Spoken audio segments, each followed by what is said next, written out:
now, ladies and gentlemen, it's time to meet our players from England. It's Goldfinger, Andrew Gilding. Gold, always believe in your soul. You've got the power to know you're indestructible. Always believe it, 'cause you are gold. Like that you're bound to return. There's something I could have learned. You're indestructible. Always believe it.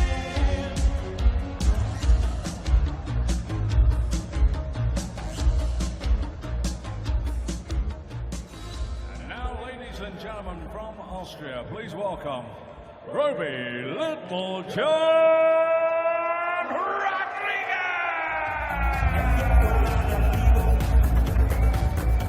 Despeina los cabellos. Vamos a la playa. Oh, oh, oh, oh. Vamos a la playa. Oh, oh, oh, oh. Vamos a la playa. Oh, oh, oh, oh.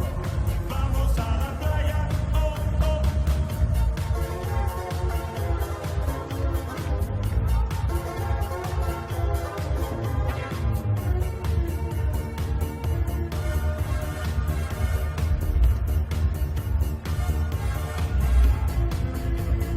Vamos a la playa.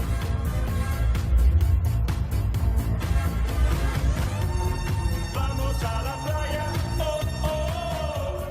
Vamos a la playa.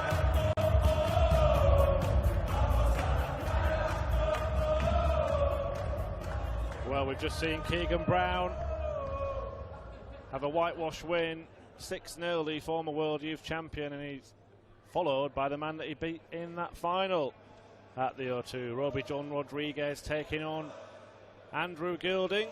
The shades have been swapped for spectacles for what could be a spectacle here at the Czech Darts Open. Darts players walking to the stage in sunglasses. He just looked daft, didn't he?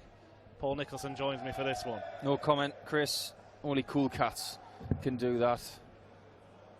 Minus myself. Daryl Fitton's a pretty cool cat. But Robbie John Rodriguez is not only a cool cat, but he is playing some standout stuff lately.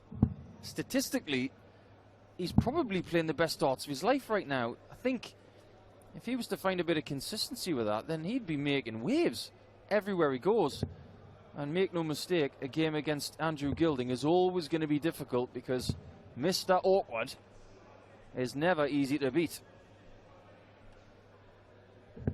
Very unconventional. Andrew Gilding has the... Thank you, ladies and gentlemen. First like it's Andrew to through first. Game on. rare ocky position, and that sort of trademark pre-shot routine when he walks from right to left before looking up, taking aim. 140. Hitting a 140 in the opening visit of this match. It's a bad sign for Robbie, that is, Chris, because if Andrew gets amongst it, he can post some IP address averages. He's got that game. We've seen it in many different venues, namely Butlins, where he very nearly went all the way at the UK Open and only just got pipped by MPG. 43. But Andrew is weird and wonderful, but let's face it, when you boil it down, he's a very good dart player. And to get to this stage, he took out two of the 57. MDA stable in Jamie Bain and James Wilson, who I'm thinking is still biting his fingernails at home in relation to the match play spots. But Andrew's a very tough customer to beat. 100. And Robbie knows this.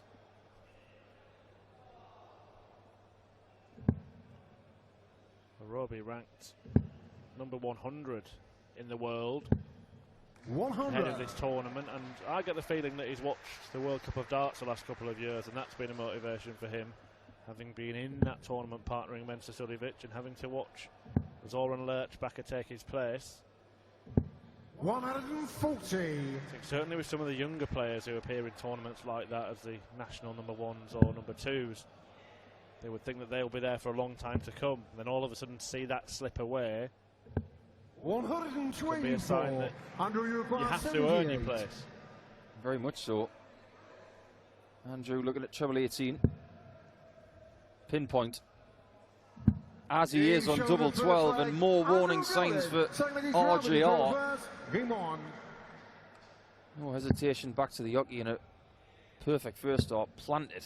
But there's that dart that creeps into his game now and again. 89. That one that goes out of the hand too late. He cups that hand and pushes the dart forward. He has a tendency sometimes to engage the shoulder with the throw.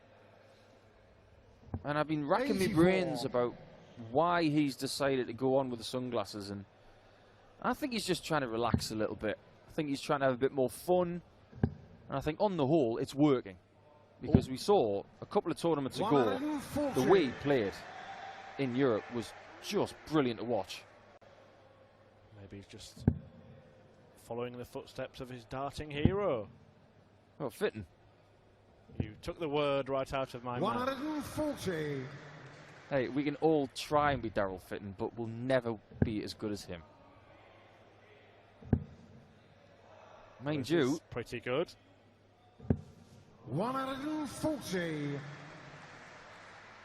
Winner of this to take on Nathan Aspinall tomorrow afternoon. yeah, I think Aspinall has got his just desserts when it comes to being seeded now. It's about time. He's been playing that well for ages. And there's the single thumbs up from Andrew to put himself in position. He might get a shot at 97. He might get a shot at 97, but he might not. Oh, what a dart, what a shot from Roby John Rodriguez, the 1-3-2. And you just saw the little step that opened up that angle to the bullseye there, Paul. Very smart darts from RJR. Well, in the words of the eternal Geordies, 60. that was mint. Yeah, just after the maximum had piled on the pressure as well. That's a real confidence-boosting shot, that, no matter when you hit it.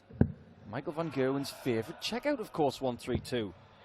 140. It won him the Premier League, and it may have only won the first leg in this contest for Roby John, but it's got him on the board when Andrew was pressing the pressure on. But look at those averages. What an encouraging 60. start in this last game of the afternoon. Yeah, we have seen a decent standard today so far, but we've also seen a few fairly one-sided matches. I can't remember the last time we had even two 6-0 whitewashes in the same session. We've had 3 of those in this opening session here. Maybe a bit like buses sometimes. You get sessions where you can't tell the people apart, like in Saarbrücken this year in the quarterfinals, where they were all 6-5s. But interesting, Paul, all of them handed out to debutants as well. I think it's fair to say that Roby knows he's in a real match here, because 60. Andrew Gilding is playing so well today. Now, when he qualified, he had averages of 97 and 95. That's very handy, but he's playing better than that right now. 100. Now, better it was. Roby in qualifying beat Jordi Meeuwissen and Geert Nentjes with averages way over 100, 103, 107. And a 90 to beat Jeffrey Desvant to get here. But they're both showing their top-level stuff in this first encounter. Again, that was a 60 on the floor. That really must have hit the corner. Is that going to be a turning point? Could be. A chance has presented itself for Rodriguez to break. Well, that could be tricky. Oh, he's produced another superb dart, just like the one at the Bull, to end the 1-3-2, but doesn't end the 120 combination. Well, Andrew got double 12 for a 78 kill in leg 1. He's got double 12 again for his second leg. This match is delivering. Rodriguez missed a dart to break on tops. Something to have in your locker, that, isn't it? The ability to use what to many players would be a bad dart as a guide into the target. That's the beautiful thing of having a skinny dart and a long point. You are blocking the bed, but you're not blocking it by much when you can throw the way that Roby does. The worrying thing for me in 100. this match for Roby is that the chances he's getting are big chances. The 132s, the 120s. You want to be leaving yourself on single double finishes. So 46s, 50s, things like that. There's Mick Lang, who manages young Roby. Yeah, Roby's partner there as well. Some support for the 25-year-old. 59. And as you mentioned, he's really has been producing some fabulous stuff recently on the floor in particular. 100 average in beating Johnny Clayton last Sunday. 60. 100 average in beating Kirk Shepherd the day before. He was only knocked out by top 10 players both of those days, Mensa Suljovic and James Wade, who went on to win that title. You remember when Roby 80. really broke through and he made that World Youth Final, and everybody was saying how brash and confident he was. He was a bit Cadby-like before we even knew who Cadby was.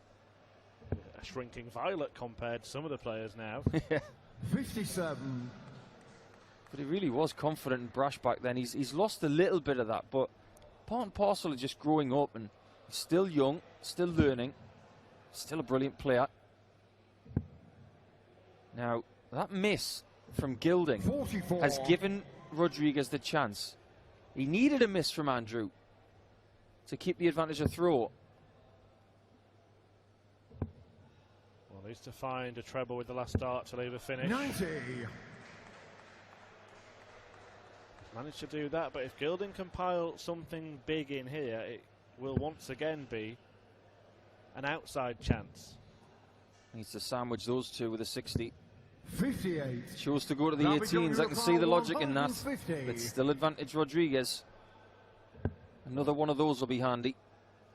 For double 18 for another perler. 132. And he swipes it right. Well, he's had shots at double for 120, 150 and 132, which he hits. So dangerous in any kind of finishing territory. As Gilding threatened there, but he had to check before seeing it wasn't in. 100. I think he thought that was in. You require 18. And he was disappointed to hear from Paul Hinks to say that it wasn't. Double 9 now. One dart, a double 4. This is big. It's in. And I think he hits that because of the confidence levels he's got right now. A year ago he misses that dart for me, but not today. Very high quality start to this match. 122. Well, this is the beautiful thing about Dartmouth, because we get the ability to see an old school player against a very new school player. You get a young man against someone who's not a particularly young man. You don't get this in many other sports. You might get it in golf, but you wouldn't get it in most other sports. Look, no barriers to playing top-level sport in the PDC. And the top level comes from Andrew Gilding there, his third max of this match. Yeah, simple message from the PDC is, come and have a go if you think you're good enough. 95. If you're good enough, you'll succeed. Certainly will, and we are going to see the opportunity to showcase some of the talents from around the world coming up. The World Series of Darts events. 134. Well, we've seen Corey Cadby this afternoon. He'll be playing down under in Melbourne and in Brisbane. Watch out for Damon Heta down in Australia. The 90. DPA number Andrew 1. requires He is 65. blasting that circuit right now. He is very, very dangerous. And I'm sure you'll see him at the Worlds at the end of the year. Treble 14, going for the treble 11. So he's left 21. Well, you've worked it out. I think he's worked it out. Game shown on the fifth leg. Andrew Gilding. 6-legged travel. I think he's hit too many there. There's a mistake. Did I get that wrong? You did, yes. 42 leaves 23. Yeah, correct. 100. I'm going back to school, ladies and gentlemen. God, I'm glad Andrew got it right. Well, I think you'd rather get it wrong from here than on the stage when you're throwing them, That's Paul. true. I've seen 60. some embarrassing moments. In fact, Jose de Souza, last time out, pulled a rabbit out of the hat, didn't he, after miscounting and ending the leg on double one. Well, the king of the miscount, he's playing later, isn't he? Devin Peterson against Jamie Hughes. That's the last match of the day. I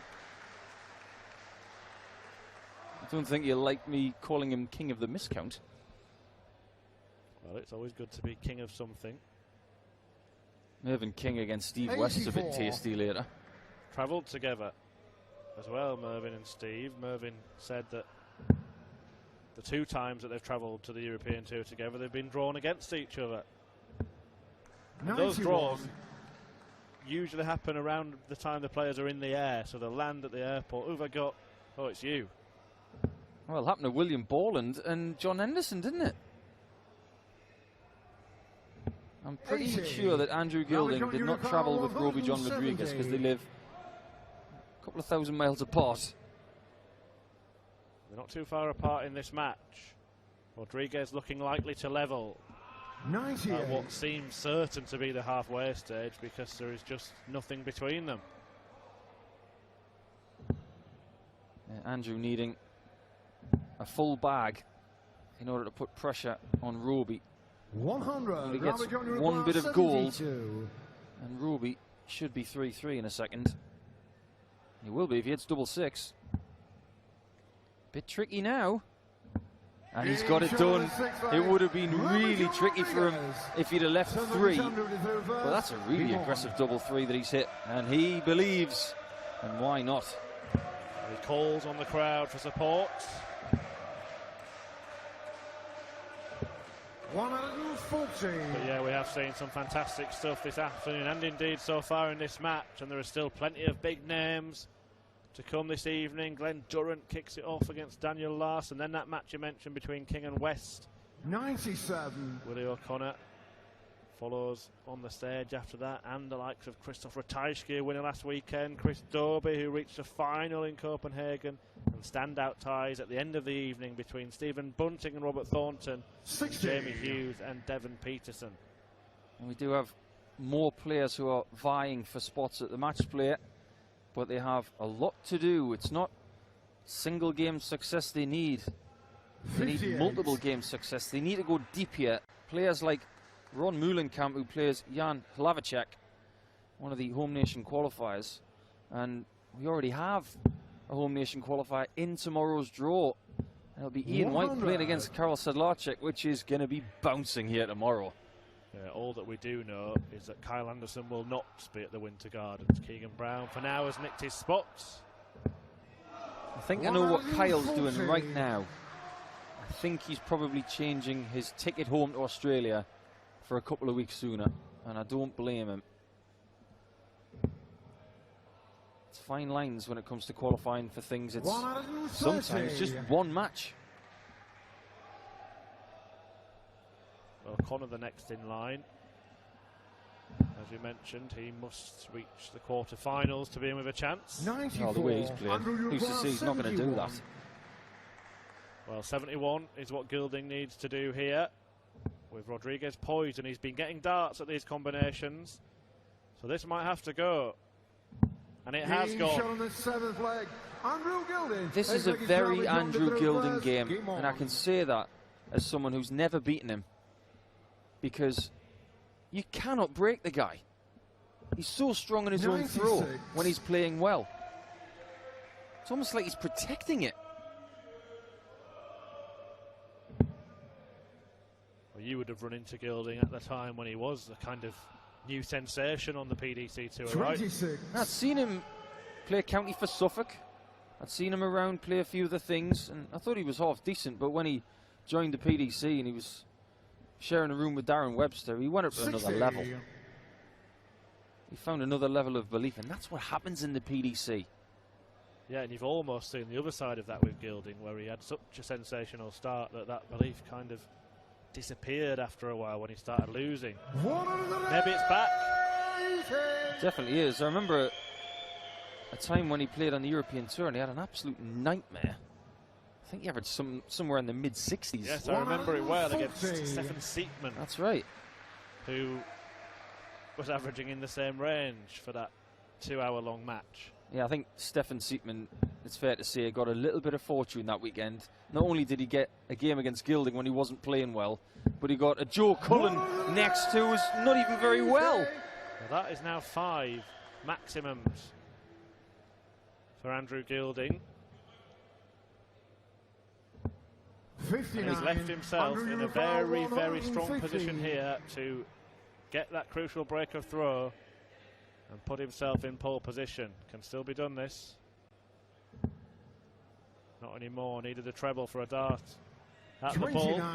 Well, if Roby John is going to hold through here, he needs 3 darts of absolute brilliance. He's not going to get there. Last visit was a big slip from Gilding. That's unfortunate. 38. Maybe 86. lets Andrew off the hook a little bit. It might only be a dart at the bullseye. Can't get greedy. It's ball. 61. And Roby gets one more poke, and that bounce out that was dangling between the 2 darts before, is that going to cost him a shot? We don't know yet, because 21 off leaves 87, and I am sure about that. Certain? Final answer. Double 15. Oh. 78. Well, again, it was smart darts. He used the marker, didn't he? 25. It was. Just didn't execute it to the top degree. And as a result, Andrew only just gets the 9. I nearly went a double 11. Yeah, they're very high, these darts. I mean, he's gone very low with the last one, but in the end, by hook or by crook, Gilding has found a way and found himself throwing for the match. I'll tell you what, if you're Roby John Rodriguez and you watch that, you will be infuriated. 3 darts that you could probably say were quite poor. Well, yeah, you're aiming for the middle of the bed. Wherever you're going, that section, you're aiming for the middle of it, aren't you? And he's, I mean, the dart in the 9 could have hit double 12 and bust his score. Can't miss the 60 though. Yeah, we can't say anything wrong about those as he racks up half a dozen maximums in this match. Yeah, 6 thumbs up from Gilding. And Roby John has got problems. 60. He has not played poorly in this game, but Gilding has been lethal on that 60. Just piled on pressure. Leg on leg. And it looked like at 3 apiece 60. it was going to be a battle to the bitter end, but Gilding has put his foot down. Yeah, proper performance. And when you average 97 on a Friday, 140. that's going to get you through most games, I feel. Mind you, there have been some very good stand-up performances today. I was very impressed with Keegan Brown. Only averaged 94, but based on the pressure he's under right now, that was a very professional 59. performance. Yep, he gets a rematch with Michael van Gerwen tomorrow. That should be interesting, because we know how Michael feels about people who beat him. Now, has Roby got anything left in the tank? Well, that's his first. He's still fighting.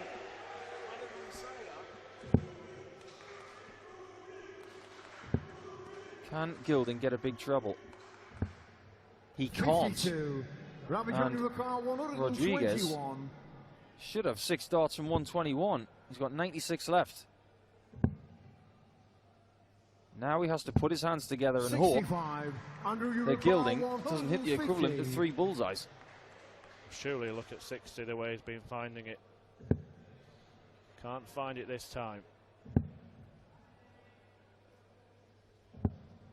90. For the first of 2 breaks that he needs, he requires double 12. He's Well, not there. That double's been a friend to Gilding, but a four to Rodriguez here. And now Andrew Gilding is 60 points away from a place in the second round of the Czech Darts Open. And he finds himself through. He'll take on Nathan Aspinall, the UK Open champion, on Saturday. A great performance from Gilding, 6 180s from Goldfinger, and a golden performance from him. The thumbs up. He moves through to the second round, defeating Roby John Rodriguez by 6 legs to 3.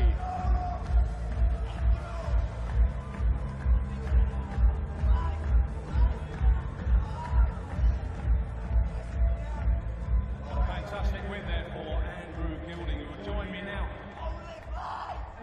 congratulations. Always a tough opponent, of course, always a tough opponent. Second round, do you know who you're playing? Nathan Aspinall? Correct, that is correct. I do know. Pleased with your game at the moment? Yeah, that went well. Yeah. Practice-wise, I saw you was in the practice room earlier and putting in a lot of practice. Have you changed anything? Because it's nice to see you back in good action. No, I haven't changed anything really. I've just got to be patient, wait for my form to come back. And it seems like that's good this weekend. Brilliant. Well, we look forward to seeing you in the second round when you play Nathan Aspinall. There we are, Andrew Gilding, ladies and gentlemen. How much would you like to speak to our audience? Thank you, John. Thank you, John.